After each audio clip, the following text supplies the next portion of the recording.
اعوذ باللہ من الشیطان الرجیم، بسم اللہ الرحمن الرحیم۔ عزیزان محترم، السلام علیکم۔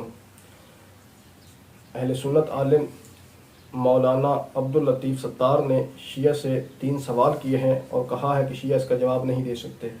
آئیے پہلے ایک ایک کر کے ان کے سوالات کو سنتے ہیں، پھر ان کا جواب دیں گے۔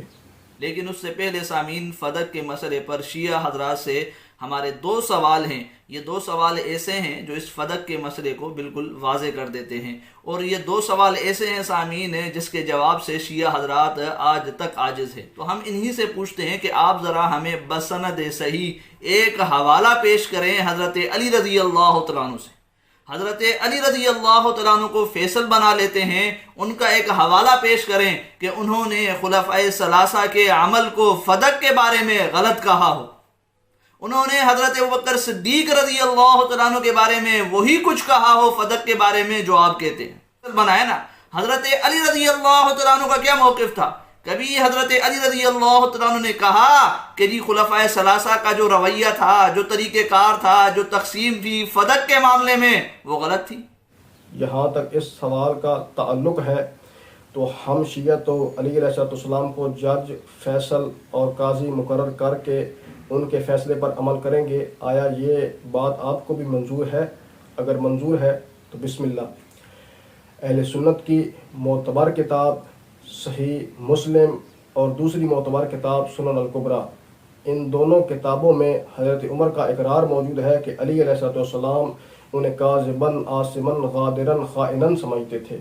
عزیزان محترم، اب اگر میری اس بات سے کسی کو توہین کا پہلو نظر آئے تو اسے چاہیے کہ وہ یہ سمجھے کہ اس توہین کا مرتکب تو وہ ہوا ہے کہ جس نے اس بات کو اپنی کتاب میں درج کیا، اور ہر ایک وہ راوی جس نے اس بات کو بیان کیا، اور خود حضرت عمر کہ جنہوں نے اقرار کیا کہ علی علیہ السلام انہیں ایسا سمجھتے تھے۔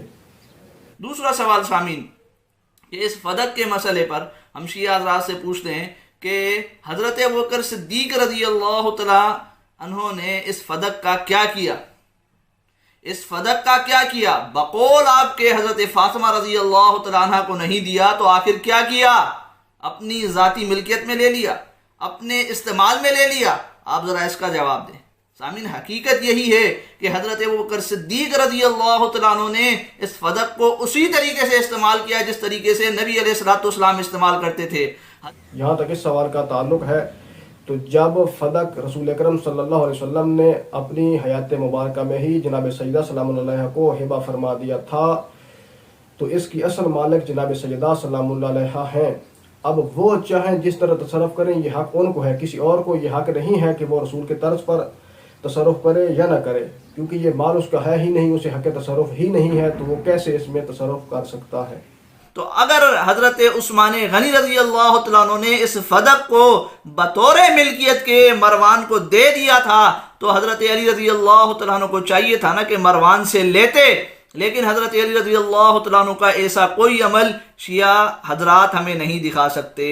جہاں تک اس سوال کا تعلق ہے تو جب حضرت علی علیہ السلام نے حکومت سنبھالی تو فدق مروان کے پاس تھا، اور مروان سمجھتا تھا کہ جناب عثمان خلیفہ برحق ہیں اور خلیفۃ المسلمین ہیں، اور انہوں نے یہ فدق مروان کو دیا ہے۔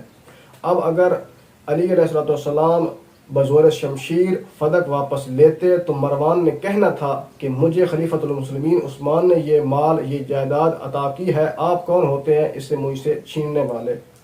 اور بعض اور بھی لوگ تھے کہ جنہوں نے یہ کہنا تھا کہ جب علی علیہ السلام کے پاس حکومت نہ تھی تو انہوں نے بزور شمشیر لینے کا ارادہ نہ کیا، لیکن یوں ہی حکومت سنبھال لی ہے تو اب یہ اپوزیشن پر ظلم و ستم کر رہے ہیں اور ان کو عطا کی ہوئی جاگیریں واپس لے رہے ہیں۔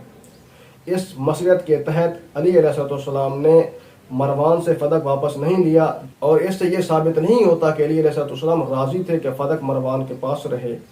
اب ہم نے تو علی علیہ السلام کو فیصل، جج اور قاضی مقرر کر کے ان کا فیصلہ پڑھا اور آپ کو بھی سنا دیا ہے، لیکن اب آپ کو بھی چاہیے کہ آپ بھی اس فیصلے کی پیروی کریں۔